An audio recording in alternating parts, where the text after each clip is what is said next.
This is Due By Friday, a weekly challenge podcast with Merlin Mann, Alex Cox, and Max Temkin.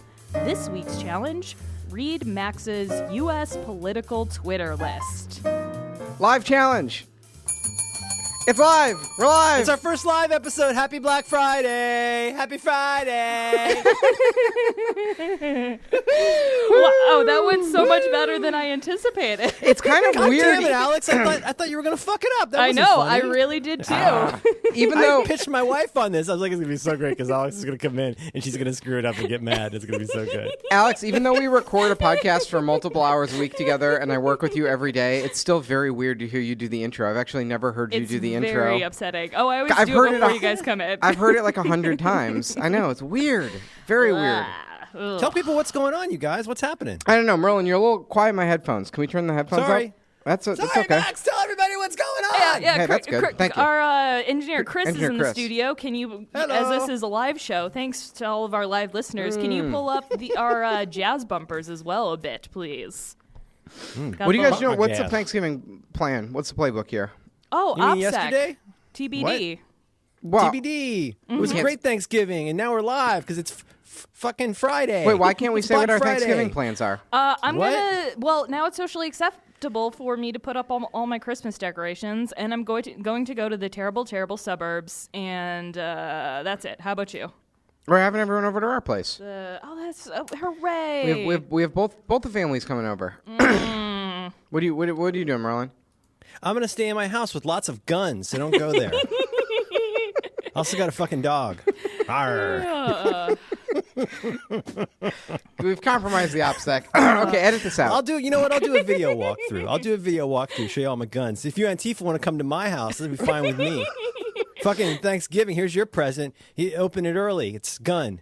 Have either of you done the whole like Thanksgiving Jenga situation or any holiday Jenga really, where you have to go to multiple places on the same day? I thought you meant play Jenga on Thanksgiving. No, that's much more fun. Okay. That's much more fun. I was pouring coffee, but I have definitely done that. I think in today's fraught environment, as a kid coming up, I grew up in that age where I believe it first became conventional wisdom that about half of marriages ended in divorce. And so you have this kind of like Mandelbrot fractal holiday where you're like, oh, we'll figure out all of these impossible combinations of everybody in their new family. And then the new family has to do things with the new family. And it's like scheduling a goddamn podcast in August. It's impossible. And so you have to make all these accommodations where you're like, we'll have leftovers with them, but we'll be with them for this. And then you have to get into this arc. And really, this will be fun for you to look forward to, Alex, is you start having to figure out how to accommodate and make up for this in the next holiday. We're like, okay, we're coming for all of Easter. And it's going to be great. It'll be like Super Christmas. It can be so stressful. Now, what do you guys tell me about the Thanksgiving meal here? Well, as you know, Max, I come from the meat Well, Alex, packing family. you're a bit of a foodie. Yes. You know, you're kind of known on this podcast. So my family is actually a bunch of foodies if you count pork as a foodie situation. So most people would consider my Thanksgiving dinner like top of the notch, amazing. Non-family members come to it, but I have a separate meal in which I have homemade chicken fingers, raw asparagus, and some buttered corn. Do you get a toy? I do. And then they give me Can a they little get sucker. you? And They it's get you the great. McDonald's Coke? You can have a water or You're a milk. joking, but that happens.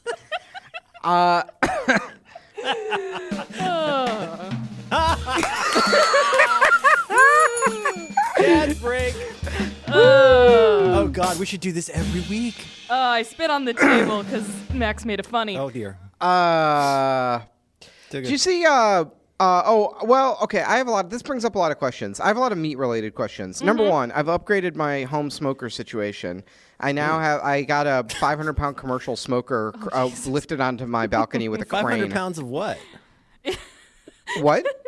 Well, I'm sorry. This is going to be one of those scale situations. Does the smoker weigh 500 Yes. pounds, or does it contain Oh my 500 pounds of God. meat? No. The smoker itself, it's like a huge commercial smoker. Oh shit, dog. I had to like make like a relationship with like a restaurant supply company, and I got this like huge commercial smoker. So it's like the smoker that wins like championship barbecue things. Although I'm honestly not that good at it. I'm still learning. But I'm upgrading from my I had like a little electric smoker that's a lot easier to use but not as good, and I'm going all in. So did your family have like the pork hookup for me? You know what? I mean, yeah. Ask any time. We do not have a Vienna beef hookup anymore, but you've got that. But yeah, I know you want the fancy pig meats and the we should have one of my very confused family members and have like a pork challenge in which I don't participate at all. Oh my god! Can they mail pork? Oh yeah, no, all the time they're offering to send challenge me. idea. Here we go. You and I both make pork. You're not going to eat it. Yeah, and I'll we make mail it. and we mail one to Merlin. Now Merlin loves his delivery meats. Merlin, are you currently subscribed to any delivery meat services? No, I don't have any current blood bags, but I certainly have enjoyed having meat delivered to my house. Any pork you want to send me would be happily received. I think that's totally legal. Have either of you been in not a butcher shop, but a packing house? Oh yeah. No, thank you. Oh yeah, not scarring at all. No, not a slaughterhouse, a packing house. Just a packing house. Like Yeah. a slaughterhouse is almost like I've also been in one of those, but it was one of like the humane ones in like Portland, and it was like okay, this is very upsetting, but I understand. But it What makes it humane exactly? I don't know. They told me that, and I believed. They play a little jazz for the animals Yeah. before they Let it take some AP classes. Yeah, it was fine. they give them a little Xanax before they slaughter them. Yeah, there's. Now I've love you. watched videos of pigs being slaughtered. They do not make a good noise. The noise they describe I would describe the noise they make. I would describe it as haunting. That's one of the noises I think it's one of the noises they used as a audio effect in The Exorcist. It's apparently a very upsetting noise. The Wilhelm pork. They're so smart, you guys. You can teach them to sit. They're easier than cats. They're so smart. We're just eating dolphins. I know. I'm sorry. Oh no.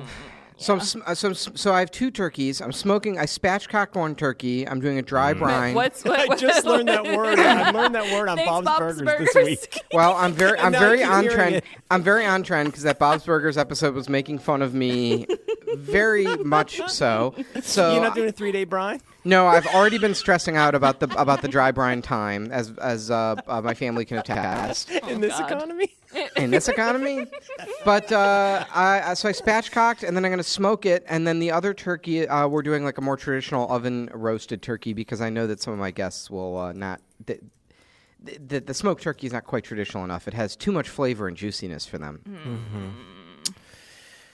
Have you? So this is. I'm a weirdo about these things. When I get a new device, I feel like I like to try a couple things as test projects in it before Yes. I go all in on event dining. Yes. Have you done any test 500-pound cooks? I have not smoked this. So I smoked a turkey on the other smoker last year. This is my first turkey on this smoker, which is also why it's good that we have a backup turkey.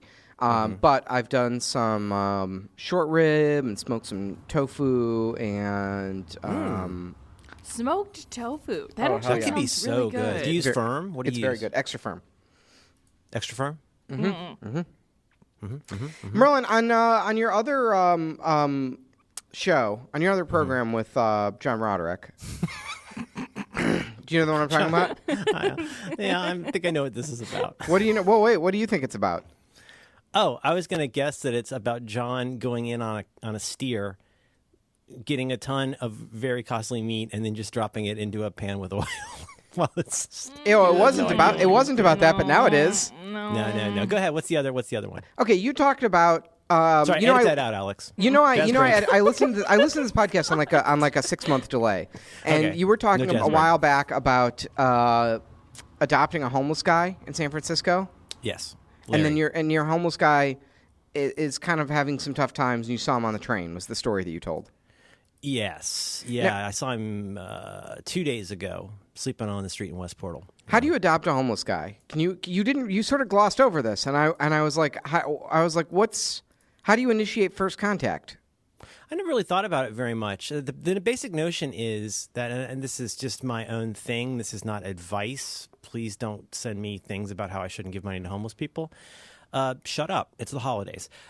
So you will, in walking around in really almost any city at this point, but especially in a city like San Francisco where there's a really serious homeless problem.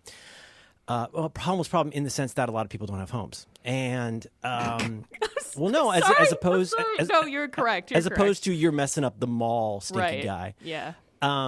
You will have a sad realization, even in my suburban neighborhood, that there are at least a handful of people that you see a lot and often. And over time, you may develop like sort of like a nodding relationship. You know, you might get a, hey, how's it going kind of thing going on, or for whatever personal reason, you adopt sounds condescending. But what I mean is I have a practice of, I don't give money to every person who asks for it or seems to need it. I kind of choose one person that for just mostly for me, every time I see him, I give him this amount of money. And my guy is Larry. That's nice. And so, well, no, it's not really that Does nice. he know who you God, are? It'd be nice if I could wave a wand and make everything go away. But like anybody who's actually given 2 seconds of thought to this problem and researched it knows that this is so much more ridiculously complicated and multivariate than simply saying, here's this easy way to fix this problem. This city has tried somewhat, but what it comes down to is there are so many vectors into what leads somebody to being in what to a person with a home looks like a very simple situation. Well, why don't we get them When home? did you learn the guy's name? This is what I want to know, the mechanics of how this works. So you go up to him and you give him money over and over. Well, no, it started out as like... Is it like I a think- slot machine? Like you feed quarters into him and eventually he Yes. tells you his name? No, he's not a road. Oh, boy. No, but eventually, you know, you feel like it gets hot and it's your time. Mm-hmm. And there's going to be a payout, is I think the way it works. And then I get, you know, and also, you know, it's a little bit rigged because they know when I'm close to spending more because I feel like I'm due. No, it started out as like he was a local guy in the neighborhood who's very recognizable. And I suspect, I have not treated him personally, but I suspect that he has pretty severe schizophrenia. And Are you allowed to I'm allowed to say that diagnose as that long just as over I the say TV? I haven't treated him personally. I see. That's the ethics of this, according to my group, podcasters. And he was mostly kind of this like, rah, bleh. That was mainly his thing, was bleh. He was that guy. Mm-hmm. And like, he's obviously not in a good way. He frequently had wounds all over him. Like he clearly got like into altercations a lot and just kind of like slept in something with his shoes next to him all the time. And at a certain point, things escalated and he became much more aggressive and loud and violent. And basically anytime my infant daughter and I were walking down the street, I would be very scared. We had lots of confrontations. And it was kind of, you know, it sucked. It sucked for everybody. Fast forward. At some point, I think he got swept up and maybe medicated. Something happened. And it became sweetly heartbreaking to talk to him because he was super copious and very smart and could have probably been like an associate professor somewhere, and he seemed really fine and nice and smart, and you could have a conversation with him. And that's when we introduced ourselves to each other during this period of lucidity that lasted for some period of weeks, and I got to know him, and then I would occasionally, you know, give him a few bucks, and then when I'd see him, I'd give him a few bucks. And even though he has who talked to who first?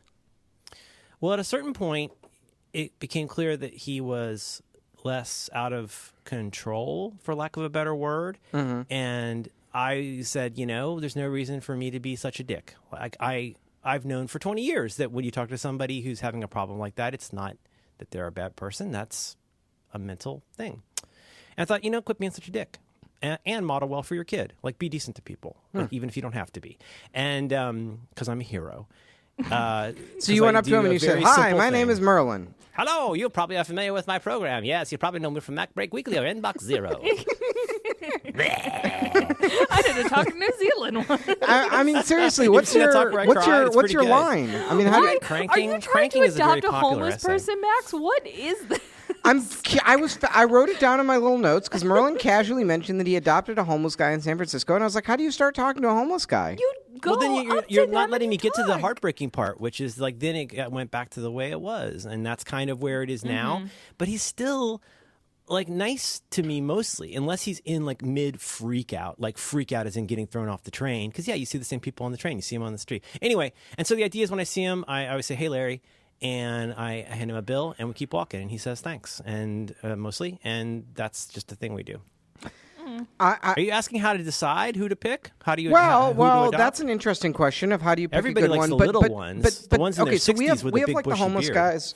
So we have like our local homeless guys are the guys under the North Avenue Bridge and the like Cortlandt Bridge and the Armitage Bridge, but. And I pass them all the time, and we always bring them like extra food if we have events or any sort of stuff at the office. Like those are our guys we bring food to. Like I've given them a few bucks. Like I walk by them like almost every day. But what I'm trying to figure out is like when's like I've never had a conversation. I've never stopped and had a conversation. Like how do you? What's the icebreaker there? Like do you go up to them and like do you have I'm like fascinated by. Well, how do you start this conversation? I mean, literally, do you go up and be like, "Hi, my name is Max. What's your deal? Do you have a moving backstory?" No, I think you need a simple gesture in 3 words. Here you go, and you keep walking. But yet you befriended this guy. He doesn't need to thank me. He doesn't need to know who I am. It's just that maybe his life will suck less for 20 minutes. No, that's not what I'm asking. But you did have a conversation with this guy. I've had lots of conversations. Yeah. But what I'm asking is how do you transition from giving him a couple of dollars and walking by?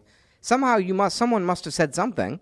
That's okay. I think I see your point. I take your point. And I don't think this is purely a San Francisco thing. Is like if you walk the same corridor, let's say it's on a commute or something, especially like you come out of the BART station, there will be certain folks who tend to be in certain areas, and you will see them over and over in a kind of Groundhog Day type situation where eventually like you feel like you kind of get to know, maybe it's that person's moods, maybe it's knowing when to avoid them because they're being a little bit, erratic. But like you get to know those people whether you want to or not, the same way you would get to know a barista or that kind of thing. Yep.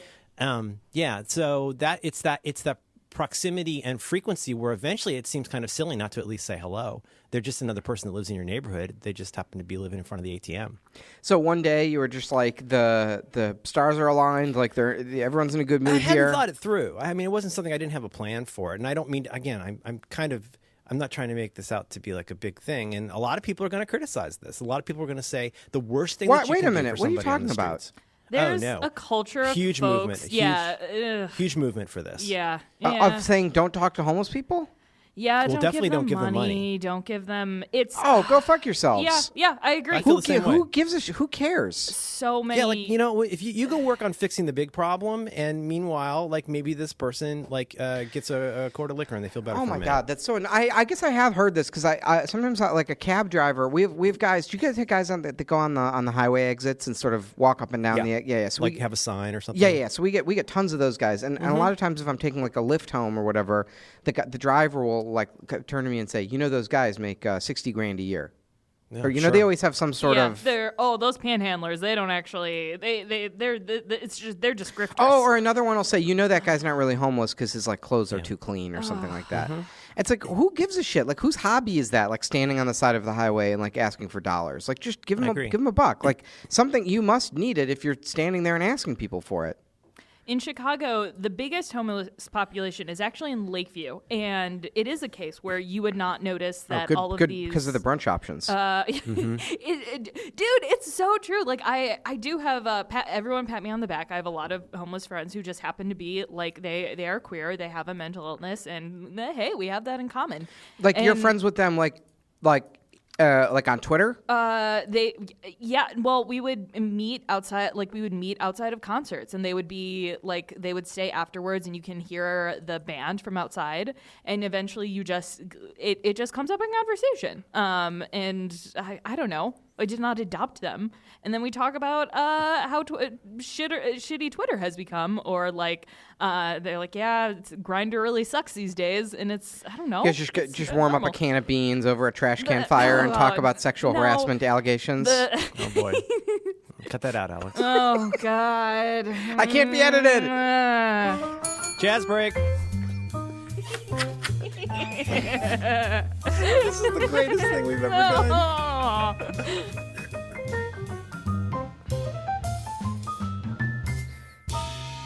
Follow up. The Washington Post. Seeking to prove that a conspiracy of astronauts fabricated the shape of the Earth, a California man intends to launch himself 1,800 feet high on Saturday in a rocket that he built from scrap metal. Assuming the 500-mile-per-hour, mile-long flight through the Mojave Desert does not kill him, Mike Hughes told the Associated Press his journey into the Atmos flat will mark... No, come on now. No. I'm actually reading this article for the first time, and I cannot believe he calls it the Atmos flat. Oh, my God. Assuming that his 500-mile-per-hour journey does not kill him, Mike Hughes told the Associated Press his journey into the Atmos flat will mark the first phase of his ambitious flat Earth space program. Hughes' ultimate goal is a subsequent launch that puts him miles above the Earth, where the 61-year-old limousine driver hopes to photograph proof of the disk we all live on. Quote, "It'll shut the door on this ball Earth," Hughes said in a fundraising interview with a Flat Earth group for Saturday's flight. Theories discussed during the interview include NASA being controlled by round Earth Freemasons and Elon Musk making fake rockets and blimps. I was just going to say, if the Earth was flat, Elon's job would be a lot easier. Hughes promised the Flat Earth community that he would expose the conspiracy with his steam-powered rocket, which will launch from a heavily modified mobile home. This can't be real. This is like the Colonel Sanders tent. This doesn't seem real. Quick question for all of our live listeners now. Where can they find this article? Not that you know. Washington Post. Okay, Washington Post. live. Homemade rocket. Oh my God! Though, He acknowledged he still has much to learn about rocket science. Quote: this whole tech thing, he said in a June interview. I'm really behind the 8 ball. This is the thing. You've heard that term, cafeteria Catholic, which is somebody that chooses in a given religious tradition, they'll decide to honor certain traditions and not others. I think he's a cafeteria scientist, and I said, good on him. Mm-hmm. Like, he doesn't want all the science. He doesn't want the stuff about the shape of the Earth, but he will take just enough to get a 500-mile-per-hour scrap metal rocket strapped onto a mobile home. Hakuna Matata. That said, Hughes isn't totally an unproven engineer. He set a Guinness World Record in 2002 for a limousine jump, according to Ars Technica, and has been building rockets for years, albeit with mixed results. Quote, "Okay, Waldo, 3, 2, 1, someone yells in a test fire video from 2012. There's a brief hiss of boiling water, and then nothing. So Hughes walks up to the engine and pokes it with a stick, at which point a thick cloud of steam belches out towards the camera. He built his first manned rocket in 2014, the Associated Press reported, and managed to fly a quarter mile over Winkleman, Arizona. As seen in a YouTube video, the flight ended with Hughes being dragged, moaning from the remains of the rocket. The injuries he suffered put him in a walker for 2 weeks, he said. You're going to feel so bad when this guy's a fucking folk hero. Like, even if he ends up getting a shot of the round Earth, what a fucking folk hero this will Oh, I can already imagine the Milos Forman film about his life. Oh, God. For our live audience, you really need to see the picture of this rocket. Like, it looks like an illegal firework. It's really great. Well, it looks like a child's drawing of a rocket. Oh, yeah, man. That's pretty impressive. You got to admit. Oh, it's got a URL on it. I mean, he's I missed that. Nano Lube Corp. What the hell is that? He's certainly going to kill himself doing this. Corp.com. He's gonna take one for the now, team. Merlin, you're making fun of me for not liking the KFC thing, but can you explain what that is to our listeners? I don't want to get into this. You comedy people are so not funny. Please I explain just what sent it you a is. funny thing because KFC's on a jag nowadays where they're trying to be funny and hip. They keep changing their kernel. They keep offering products that may or may not exist. And there was a thing going around that is probably almost certainly fake, which is that you can get a Colonel Sanders Faraday cage for $10,000 to sit in where you can't get Wi-Fi. And it looks like the Colonel is humping a tent that you're sitting inside of. And I just thought it was silly and fun. And you guys went, "Mah."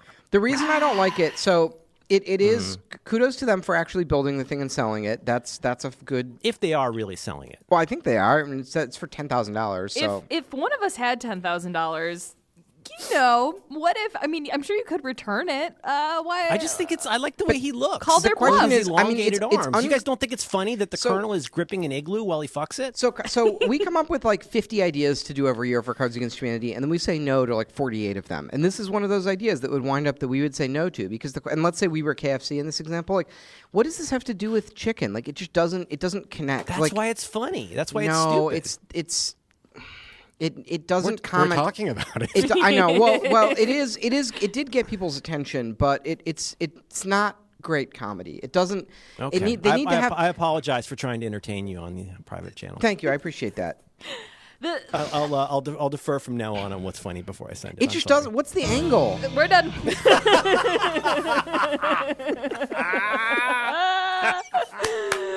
Oh boy. The problem is Spatchcock. I just kind of like that he's humping it, and I feel like that's not the joke. But look at his terrible long arms and his face. His face, the sigh of resignation that he has What to is fuck this? this What does the unlovable Faraday igloo again. cage have to do with fried chicken? Nothing. Jazz break. Wait, why am I listening to Merlin? Merlin's not in charge. I'm the jazz keeper. Stop the jazz. I'm Stop the I'm jazz. the jazz girl. This is If they did it as KFC thinks that you should have get around the table with your family and turn your phones off and have chicken dinner together, and You so we guys have built ruined the holiday again. built a Faraday cage. And Max, now the more I you see talk an about angle. it, the more I like. I want you to But call. because I'm improving it for them.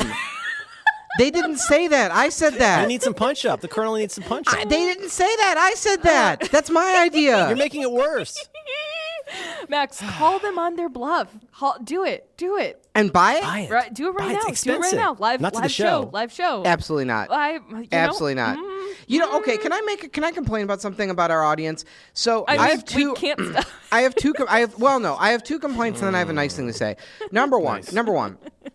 Okay, number one. Last week, I specifically was telling a story about Instagram, and I specifically said, don't request to follow me on my private Instagram because I have to go in and clear What out. could go wrong? I have to go in and take out all the trash. Every time I log in, What's there's wrong with these 50 people? friend requests from, it's the only place to talk about this, so I assume it's from Do by Friday, and there's people who request to follow me. Stop doing that. Don't request to follow me. You're not getting in. I can see who requests to follow me. If I don't know you in real life, you're not getting in. That's I'm number not one. Barbara Streisand. I'm not Barbara Streisand.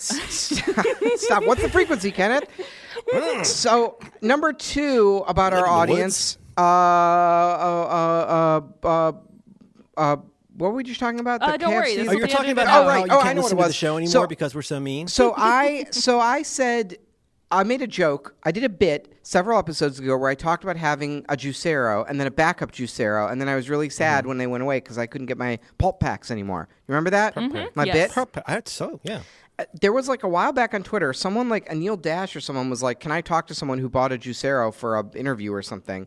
And 500 people started tweeting like, oh, Max has one. So I no. think people didn't realize that was a bit, and they think that I own 2 Juiceros. I think did you got not hacked. know it was a bit either. You assumed I owned Also, 2 whatever the result, Juiceros? Neil thinks Yeah. you're being ageist. Just so you know. You have a home. You need one for the upstairs I don't. in the morning Of course, I time. obviously do not own a Juicero. I do own a commercial smoker.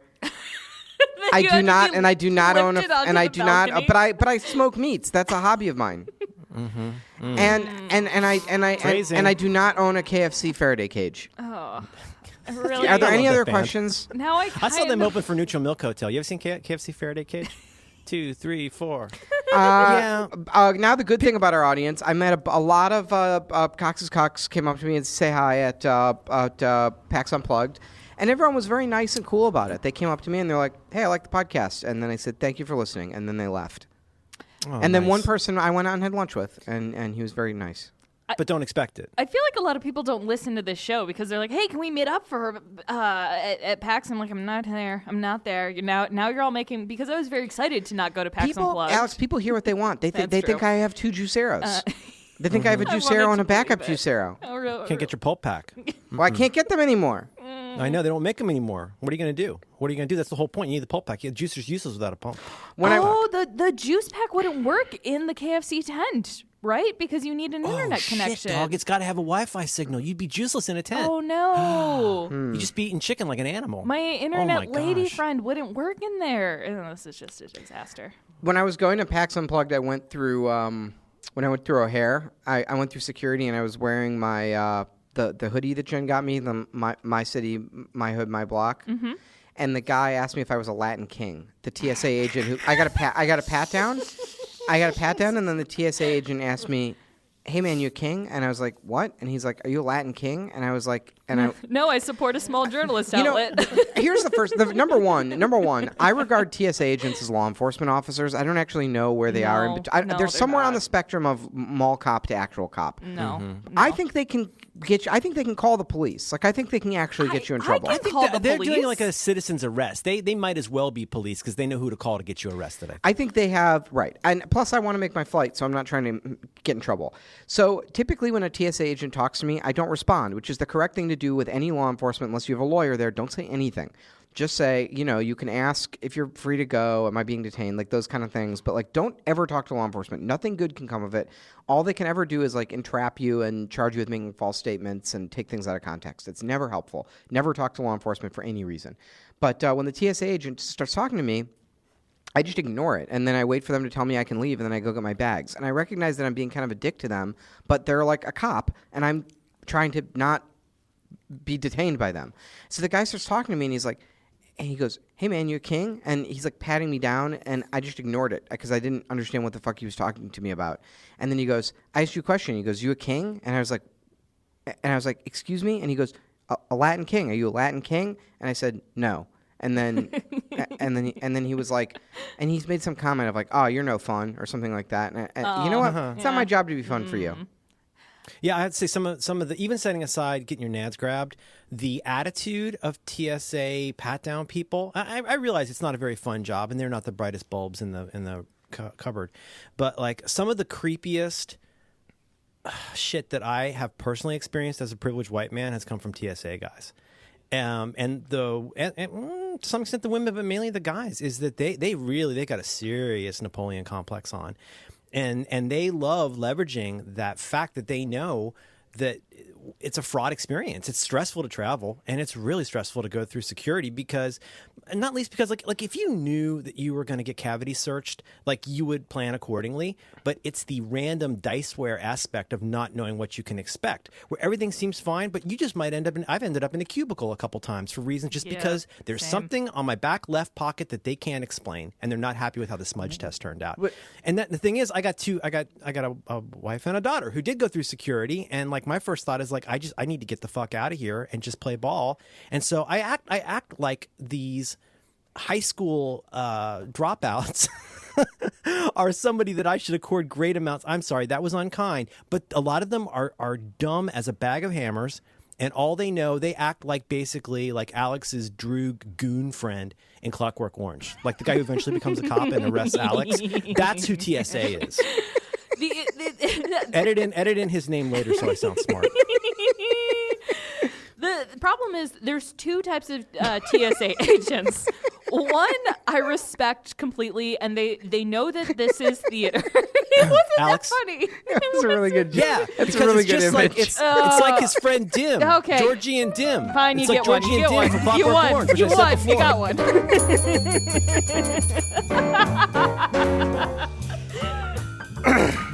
Wally, very well. And we're back. Boy. Thanks, Here's the powder milk something biscuits. weird though. Max, have you noticed in O'Hare well, I guess not because you were just traveling. They got a ton of bad press for like how long the lines were, and I went for TSA. Yeah, and I went, and it was almost. I've never done pre-check. I know. I'm dumb. I'll do pre-check eventually. It's just a pain.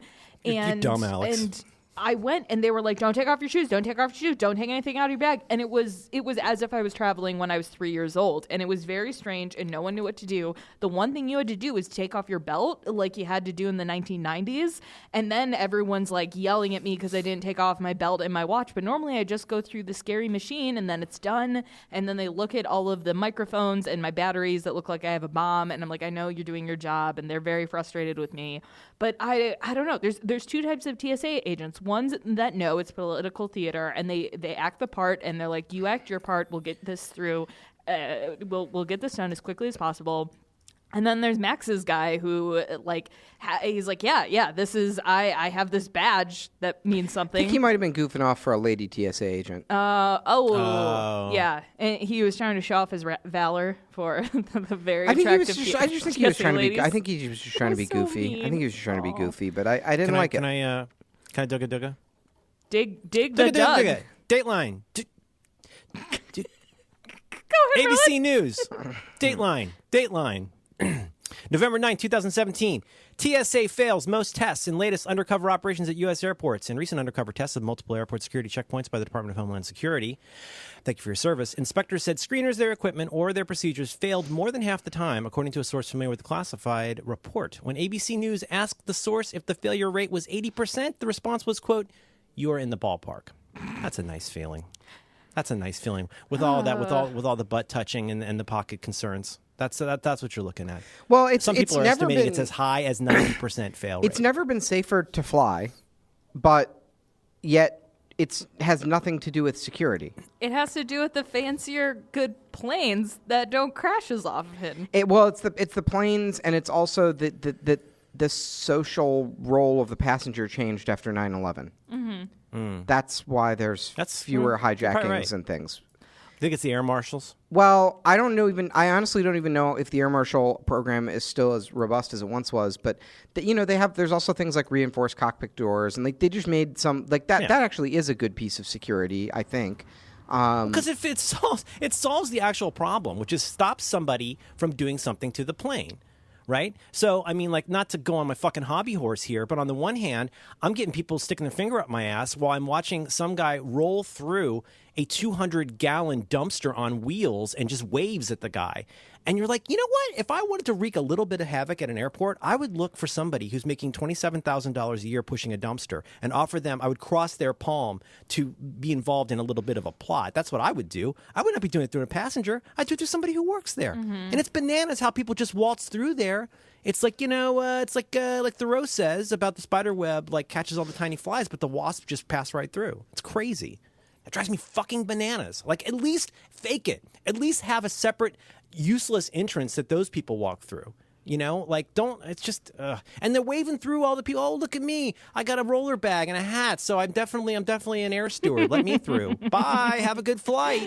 I'm glad that we can offer all of this. Mr. Man, what kind of shampoo do you use? We have concerns that you might be using a shampoo with polycyclic aromatic hydrocarbons that might be causing your back left pocket to trigger the device. Could you please come into this? No. Your family should stay nearby because we're not sure where this is going to go. Hey, Lou, come on through. Fuck me gently. We're making families traveling this weekend feel so great. And thanks, live audience. Thanks, people listening to this later. Thank you. You know what else is crazy is like the way that they decide who to randomly screen at the airport on your ticket is determined by like the same algorithms that they use. They like ingest all this information from like social media and like credit reports and all the wherever the NSA gets data from, which is everywhere. And really? Oh yes, I'm and they call bullshit on this. I don't think that's a thing anymore. Oh yes, it is. I have friends who make it onto the no-fly list. Really? Well, let me tell you a story about my pal Harper. So my pal Harper recently went to renew his global entry visa, and so this story starts. Well, so he went to renew his. So let me. What's the best way to tell the story? So my friend Harper went to order a piece of luggage on Amazon, and the luggage never showed up. So after a month, he contacted Amazon and said the luggage never showed up, and they refunded him. And he was just like, oh, fine, I'll go to the store and buy a different piece of luggage. Then he went to the airport to go renew his like global entry visa, and he got denied because they said that he had tried to import a counterfeit piece of luggage. What? Counterfeit luggage? So this isn't So what happened was he ordered a piece of luggage on Amazon. Amazon is, I hope our listeners know this. Sit down if you're, if this is news to you. Amazon is riddled with counterfeit goods. So even if you buy from the seller, it sends you. There's a chance you'll just get a counterfeit good that's mixed in there. I hope you have your fainting couch ready. He was shipped a counterfeit bag, and it was like held at customs. It got him flagged. Right. Wow. And now they use all kinds of information based on your credit report, Facebook. Like I said, like I don't know, driver's history. Like you guys have no idea. I feel like most people don't truly grasp how much money, how much information there is out there. Like I could go on and in 10 minutes, I could know every charity that you've ever given money to, every political candidate that you've given money to. Like if you've ever like given money to causes, you can go like look into the causes and see if they're controversial. Like it's unbelievable. That stuff is all just in databases if you know where to go search for it, usually for free. And I don't even have what the government has, which is like they intercept massive amounts of internet traffic and So the lesson is don't buy luggage. that's the main takeaway. Want to tell us something about? Man, see, I'm no Dan Benjamin. Tell me about that suitcase. Me? Oh, you guys know Fracture? I didn't deserve that one. I'm sorry.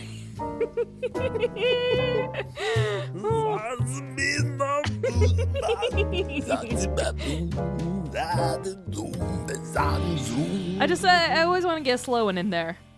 Merlin, Yeah, I'm really slow disappointed jam. because I always edit out your LaCroix noises, and you're not Yeah. making them. I want the real, authentic live experience. Are you not enjoying a LaCroix right now? Or is, Wow. Oh, There's just so many problems with that statement. First of all, thank you for shaming me with that completely unnecessary thing. Number two, America, I don't drink LaCroix. I drink Oh. Canada Dry. Canada Dry is a vastly superior sparkling water. Whoa, I didn't even know Try they it. made. Do it side by side. You. Wow. I like Oh. Canada. You do Canada this. Dry has a better bubble texture. Interesting. Well, it's also got a better taste. It's got a slightly more, almost all sparkling water seltzer that you get in cans doesn't taste like anything. Canada Dry, sour is too strong a word, but it's got a little bit of a something to it that makes it like a regular drink. It's better. Try it. Try it today. Go. Do it. Amazon Prime yourself some Canada Dry. Do a side by side with any other sparkling water and Canada Dry. I'm telling you. Wonder if I can No, get it. Now, do you guys the ever- thing is, you might have weird Chicago water, so I don't know. Do you guys I ever don't know have where the it's canned. Klarbrun? Klarbrun. It's like the Kroger's, I think, brand of or it's like some grocery store chains brand of like house brand. It's like the nice brand of seltzer water, but it's Veronica and I's favorite. Klarbrun. Brun. Is it K or C? KLARBRUN. Klarbrun. Oh, brew. Klarbrun. This That's my. sounds like It's our made-up favorite. It's our thing. favorite Klarbrun. one. It's got a good. Oh, It's got a good Klarbrun. flavor, a good bubble texture. It looks like a diet drink. Klarbrun. It's just a good ass seltzer. This seems so fake. Vita Ice. Oh, they've got a little owl. No, this is not. Oh, Okay, this is going off the rails. Merlin, what was the challenge this week? You don't get a break? Do you? What- No, what's you the don't get a fucking break. challenge? You There's didn't no earn that. You didn't. funny there. Oh No wait, break. I have important follow up. Oh, Oh, my God. god, I completely forgot about this. Okay, I got a mystery package at the office the other day in a craft brown paper box, and I was like, "What is this? boy. I don't think I ordered anything." And I open it up, and it was one of those like tear to open things. And as I'm opening it, I see in there some little that little like vacuum formed like shrink wrap like stuff like how Apple mails you stuff. And I was like, I didn't order anything from Apple. And I open it up, and what is in there? no. What is Oh my in God, there? oh my But God. a Was it a treat? But Did you get a treat? But No. but a USB-C wall charger and a USB-C to lightning cable from a friend of the show at the Apple Corporation, and I Oh got my my God. I got my treat. I got a USB-C to lightning cable, which I need for my work. I need that for my work. You got a treat because you were such a good boy. I gave my spot up in the line, and and the Apple Corporation rewarded me with a treat. Thank you, Apple. Oh my God. I was very upset that I gave my spot up so that I could, because I thought maybe I'd be rewarded with a treat, and I didn't get rewarded with a treat. Now I got my treat. Couldn't they have done it a little faster though? Let's be honest. Finally. Yeah. You kind of got the AirPod of treats. Like eventually. Oh, you got like the apology Yeah. mouse. Yeah. Yeah. You know, it's fine.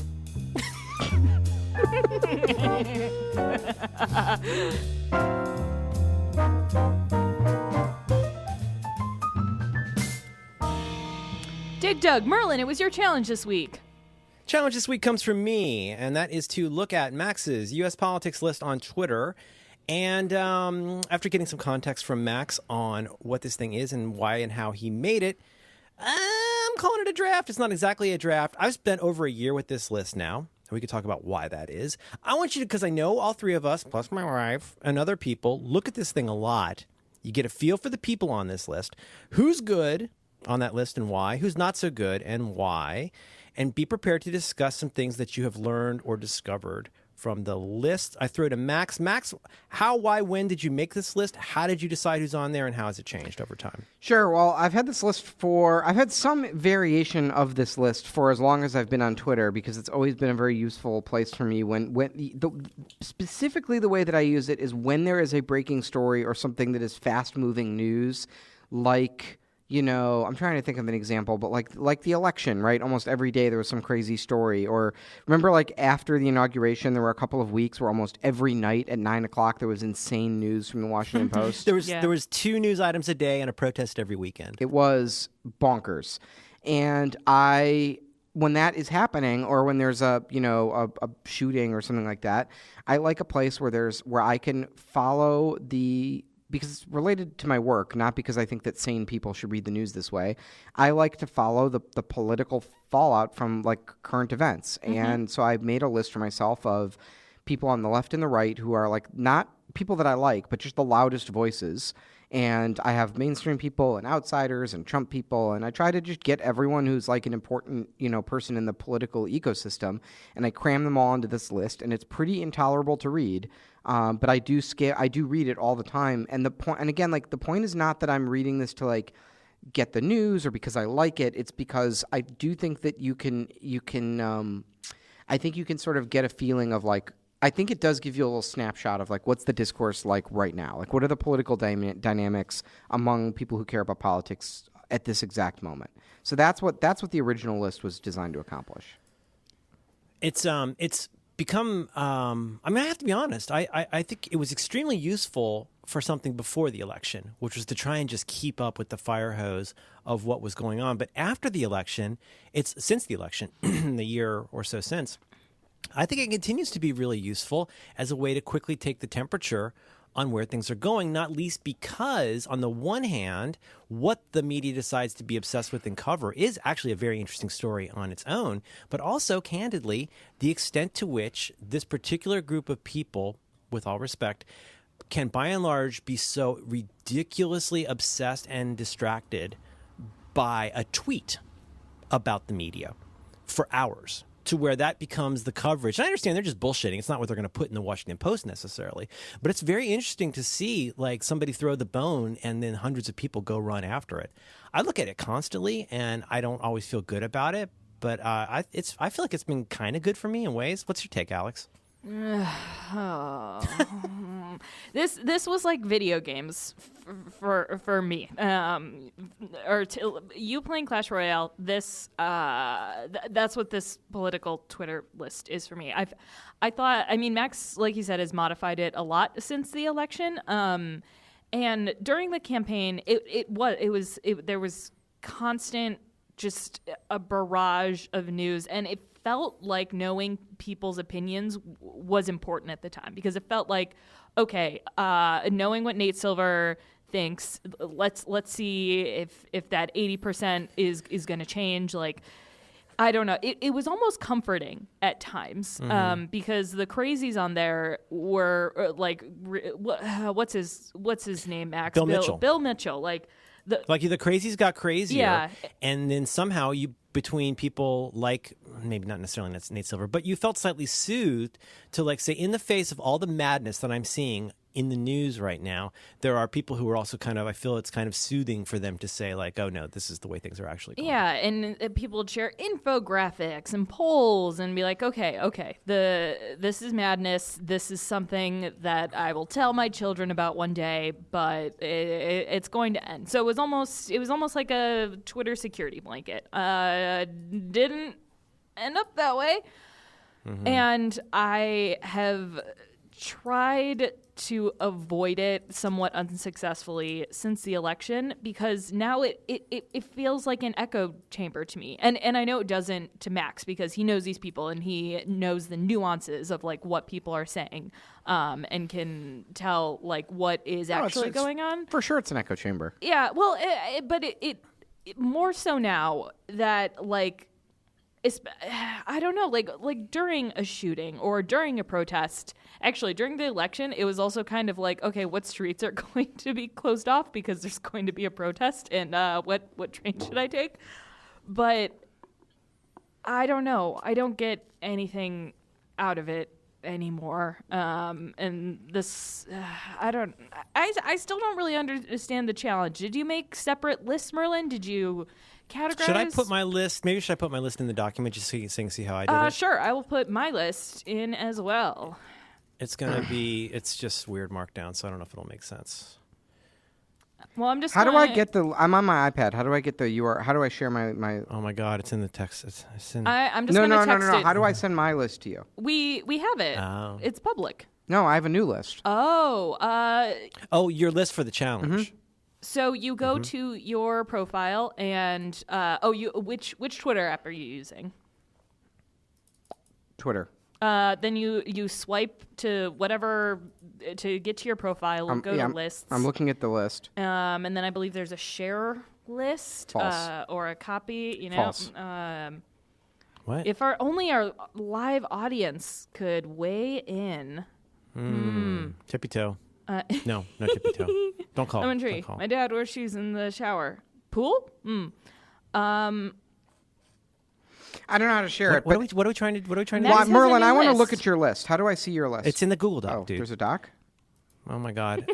It's the second most recent thing in our super secret text channel, and I apologize that it's ugly. Oh, you know what? Maybe I'll make it monospace so it's prettier. What is the name of your new list, Max? Oh, 2018? Yes. Okay, I'm sharing that now. Oh, interesting. Oh, this I got to see. Yes. It is in the super oh. secret text channel, mine as well as Max's new list. Oh. Can you tell us what's different about this one? Immediately, It just has 20. I tried to keep it to under 25 people. yes. Oh yeah, this is a lot fewer So- people. And I Oh, actually it's like a know Trump who alert. most And of these I foods did are. take Trump's feed off. So this list is designed for public consumption. If you if see. you want to learn more about politics by reading Twitter, follow this list. Some of these are very It's good. not as useful to me because I don't get to see. I don't get the. Like I like. Let me. You're looking for a very brief blast from a fire hose. Yeah, It's yeah. not like you're Let in me- that. let me- With the big list, you want to go. The school shooting happened. Boom. Let's go see what's happening. Right? Are we now. finally going to ban guns or not? And the answer is always Right. no. But no. we're not. Here's the one way to think about it. Right? You guys are both a little bit in the Apple echo chamber, right? Or echo chamber, I mean.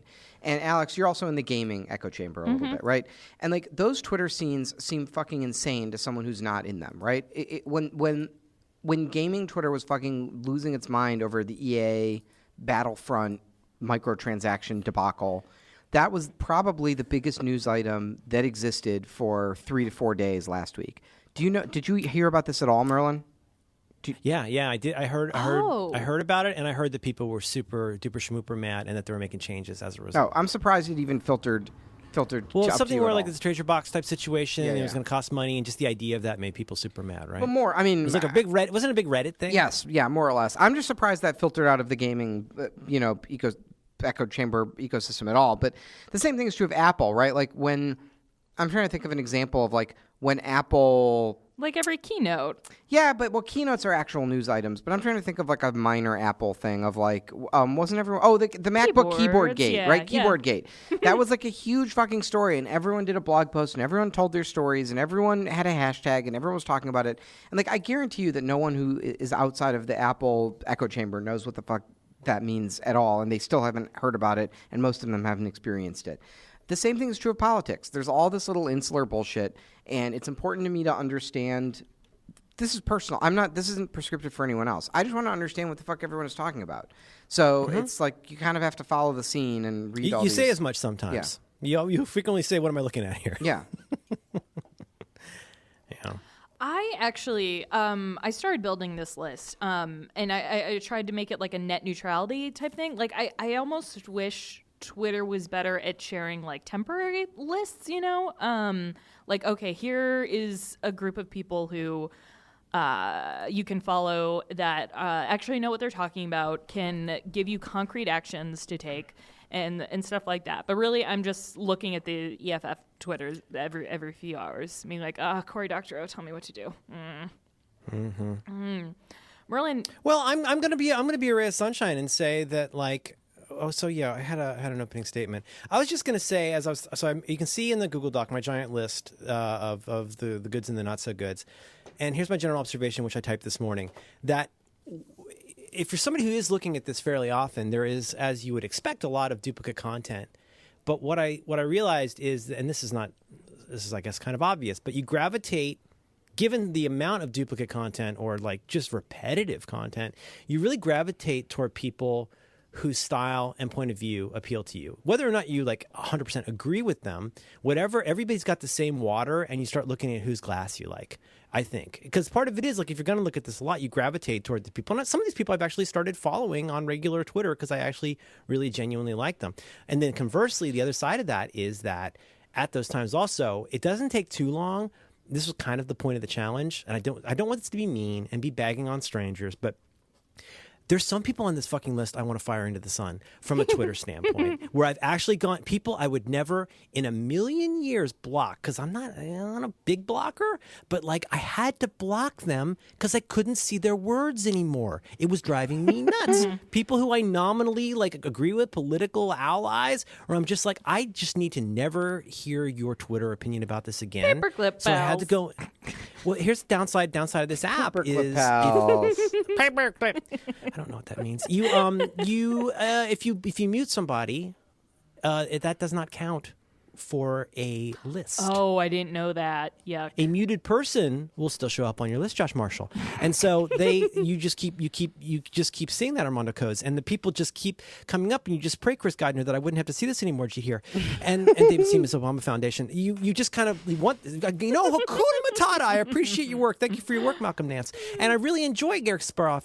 And some people you think so much of, Shirley and Eiffel, that you like really like them, but you're like, you just can't take any more of the retweets.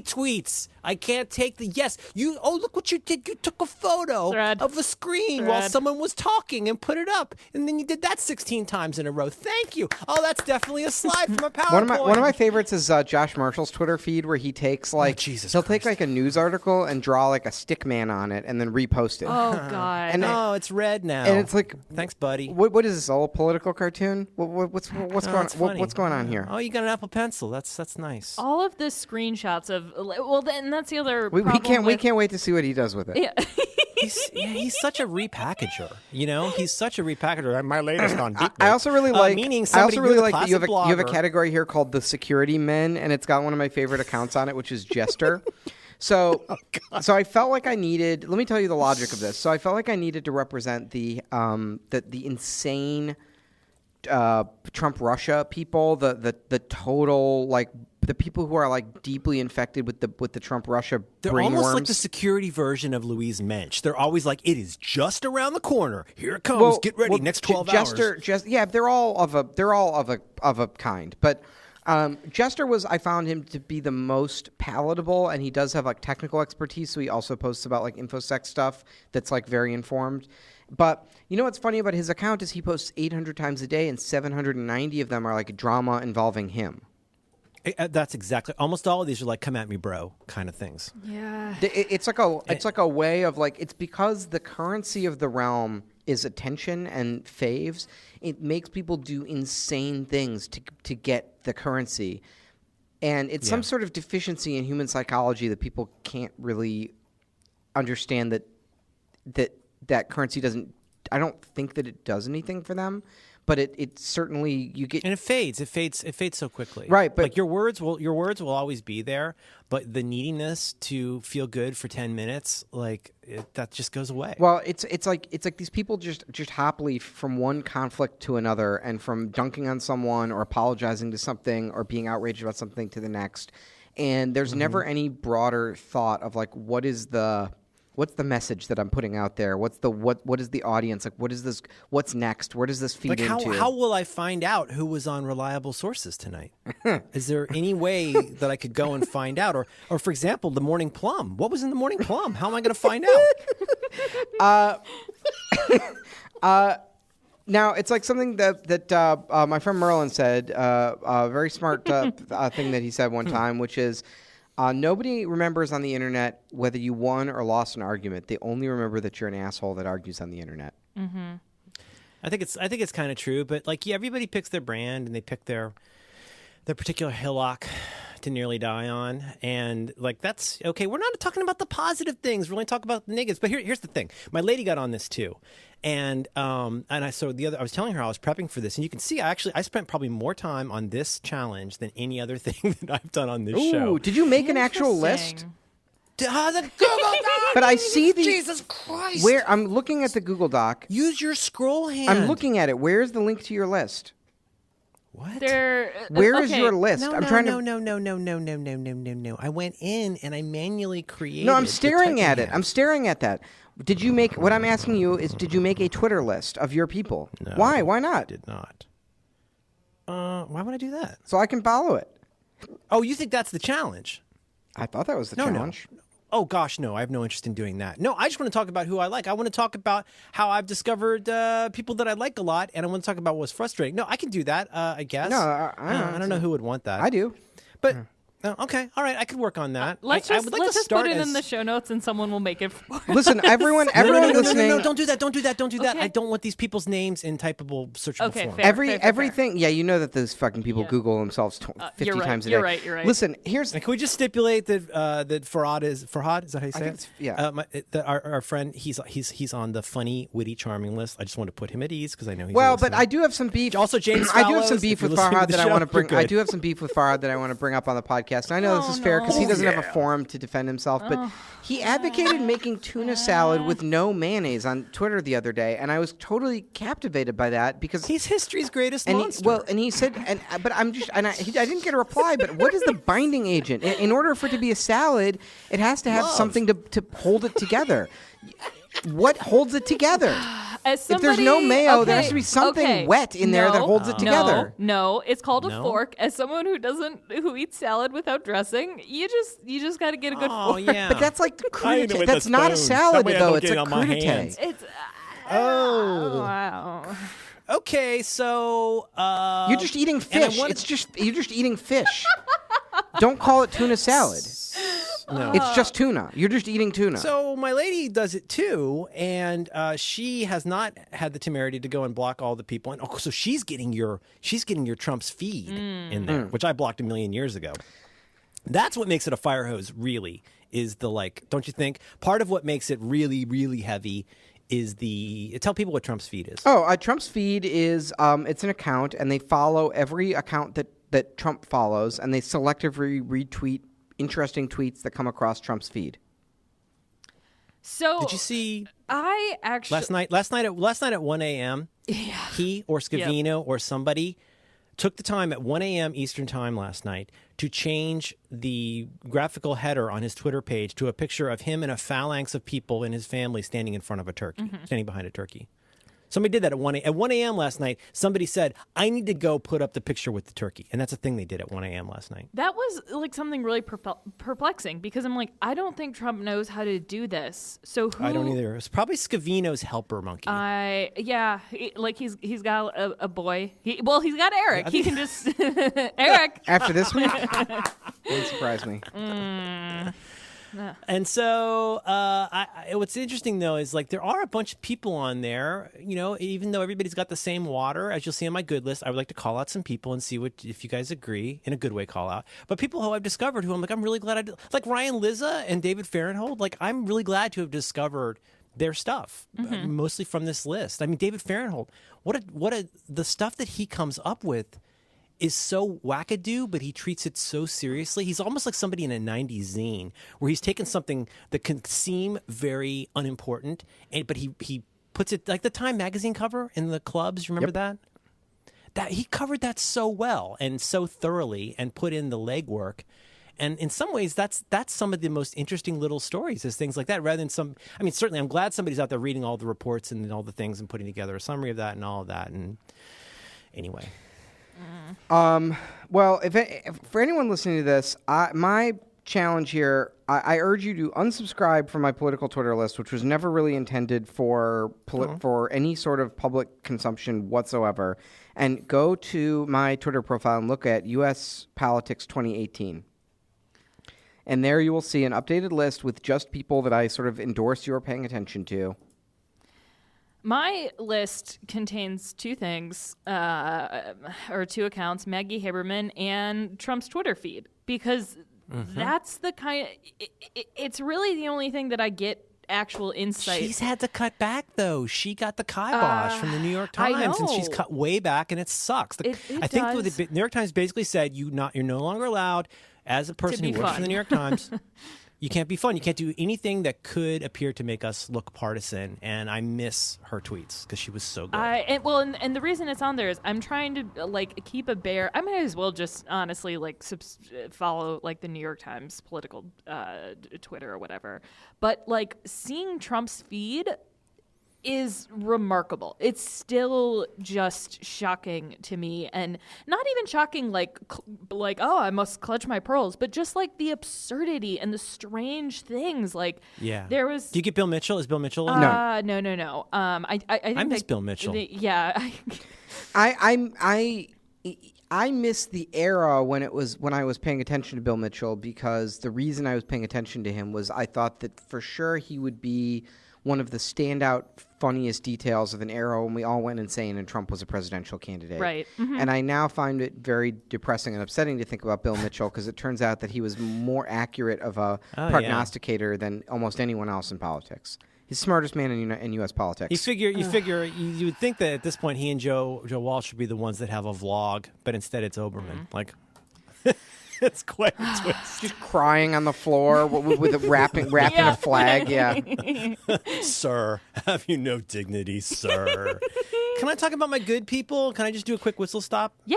Go ahead. Can I send shots? Is that too boring? No, I have some new good people to introduce you to. Okay, here's some of my good list ones: Daniel Dale, Katie Tur, Dave Weigel, Ben Wittes and Susan Hennessy from Lawfare Blog, Emma Loop, Ben Jacobs, Maggie Haberman, Stephen Dennis, Betsy Klein, Olivia Nuzzi, if that's how you pronounce it, and Jennifer Bendery.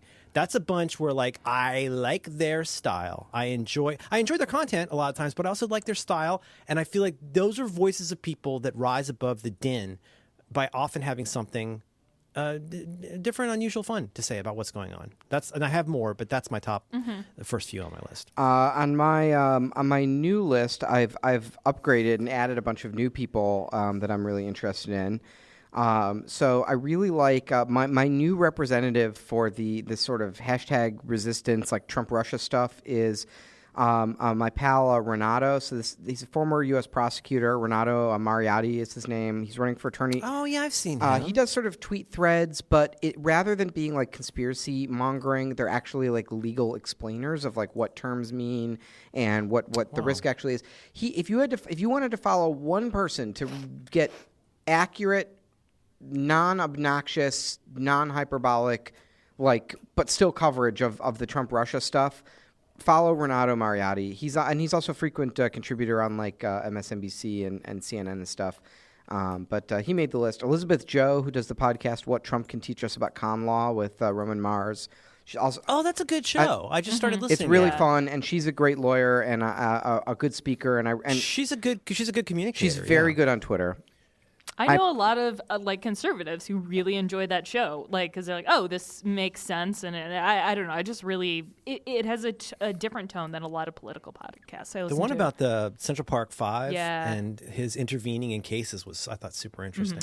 I put a bunch of new reporters on who are sort of policy. I found I added a bunch of people who are sort of policy beat reporters, so I put some labor reporters and immigration reporters and stuff like that. So just trying to further make the list useful to people following the news rather than just political fallout of things. Let's see. I have a couple of weird Twitter people in there. My favorite right now is probably Alex Nichols. He tweets as Lowen Afshin. He's the little gremlin guy, and he writes for The Outline and Current Affairs. Anything he writes is unbelievable and extremely funny.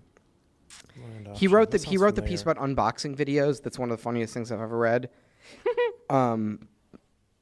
Let's see. I don't think we mentioned her, but Sarah Cliff is the country's preeminent healthcare reporter. She's unbelievable. She's on The Weeds on Vox, but her Twitter is great.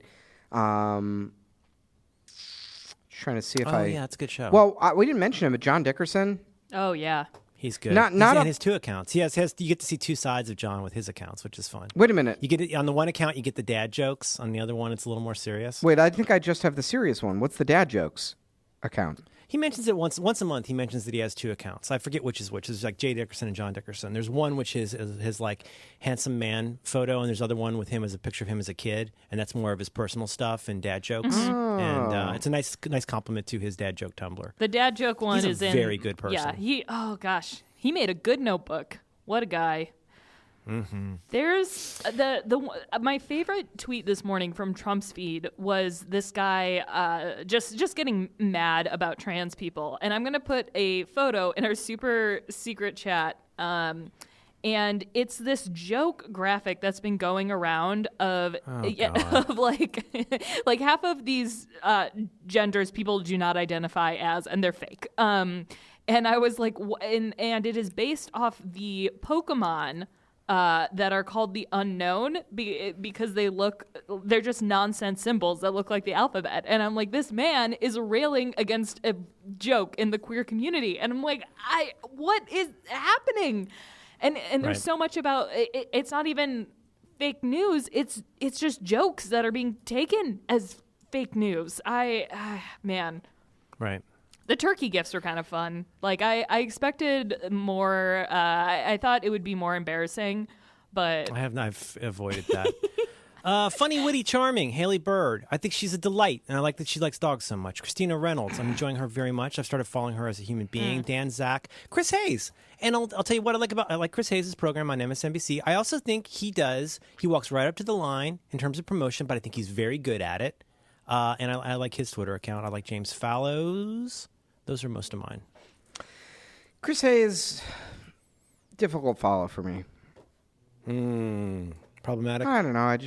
A lot of times I'm flipping down the tweet and I'm like, the feed. I'm like, who retweeted this bullshit? And it's a lot of the time it's Chris Hayes. But he does have he has Zenny on a lot.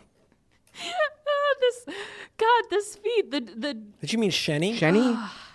Is that how you say her name? Well, it's like my friend Martin Scorsese. I mean, so what are you sending me here, Chatty Robots? No, Chatty sorry. Robots. This is just the Drudge Report complimenting self-checkout stations that look like robots. It's just ridiculous. That's weird. There's I don't know if you know this, but there's this guy Merlin Mann who wrote an essay almost Jesus. 10 years Oh, ago. no, Okay, please. okay. There's this thing that I really like. This Can I just let my entire career just die? Please? let's pretend that this was not from you. I really like the idea of not just with food, but like in life. And I know this is very sit on a cushion and meditate type of thing. But there's feeding, there's eating, and then there's dining. And the political Twitter list kind of. What are the differences? So I've never heard this.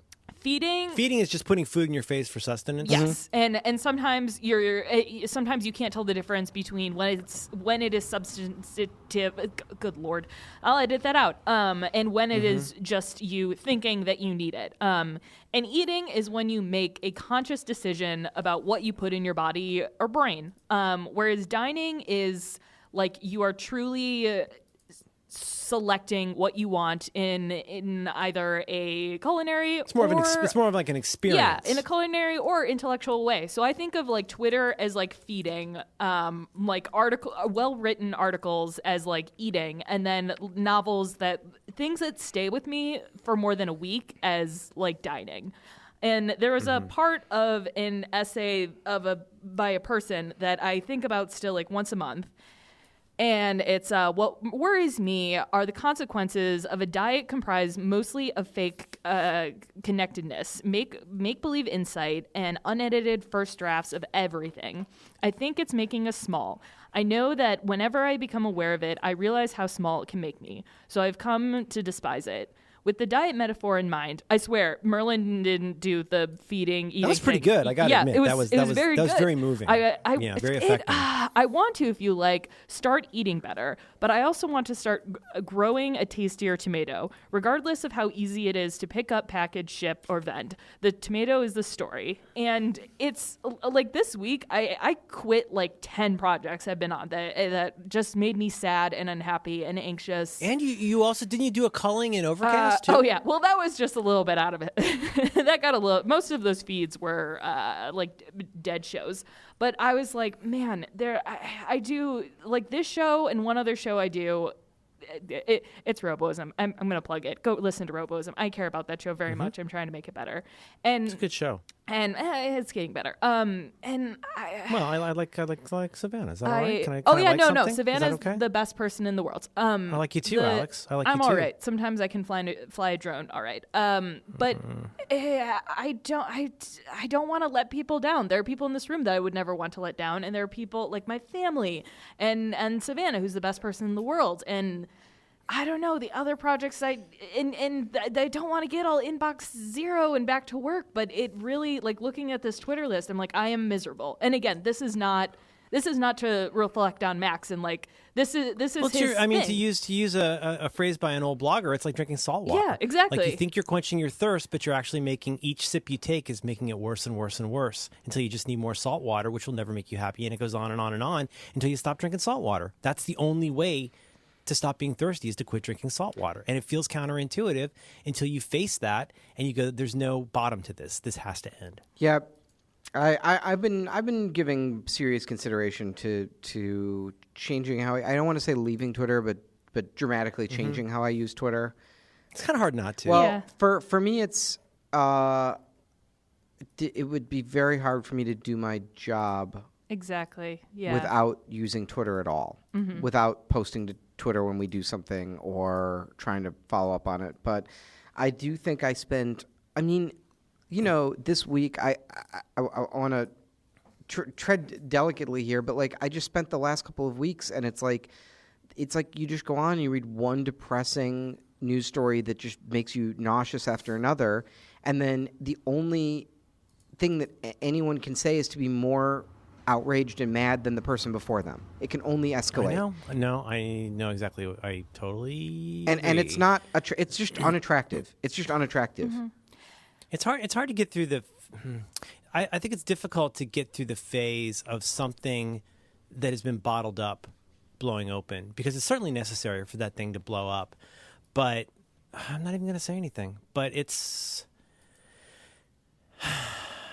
I don't want to make anybody sad. Like feeding is an okay thing to do. Like our friend of the show, Marco, wrote what I thought was like a really good blog post about what makes this one laptop great. And it was totally like an insider. great. Yeah, and I loved it. And that felt like an eating experience of like, this is a really good piece of writing by somebody I respect and had some great insight.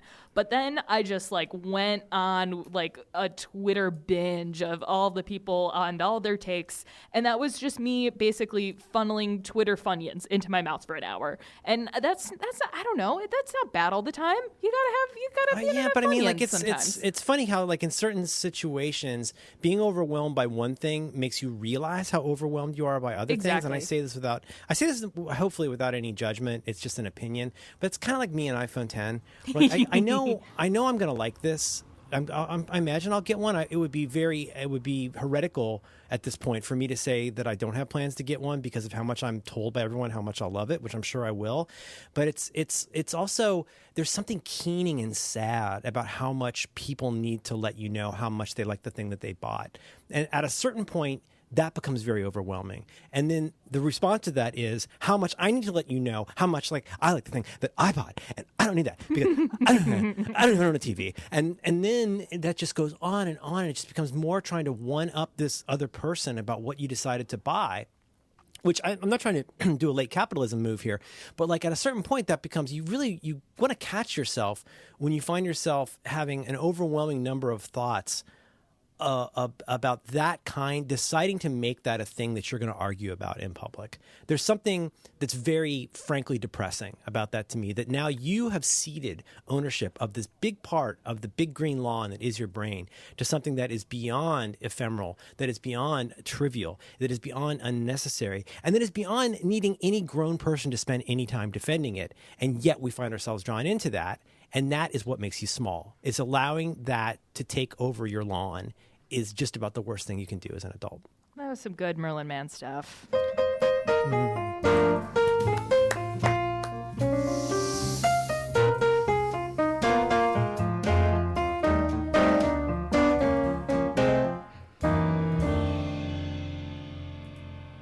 Funny, show? happy things. After show? Are we doing the after show? I think we should go to Let's after go to show. the after Don't show. you think? Well, we got to play the theme music to end the podcast because we're not editing. Let me just poke the rocket with a stick here. Hang on. Wait. Hold on. What do you call a lesbian with long fingernails? Well, I don't call her anything What? because that joke structure is problematic. God damn it. Single.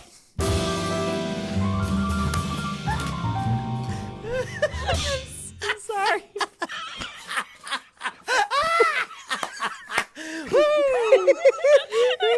No edits, baby. All right. Now we've made the. Oh, because of finger banging. Yep. That's I thought it was an aesthetic No. thing, but you're talking about finger banging. I am talking about the gay sex.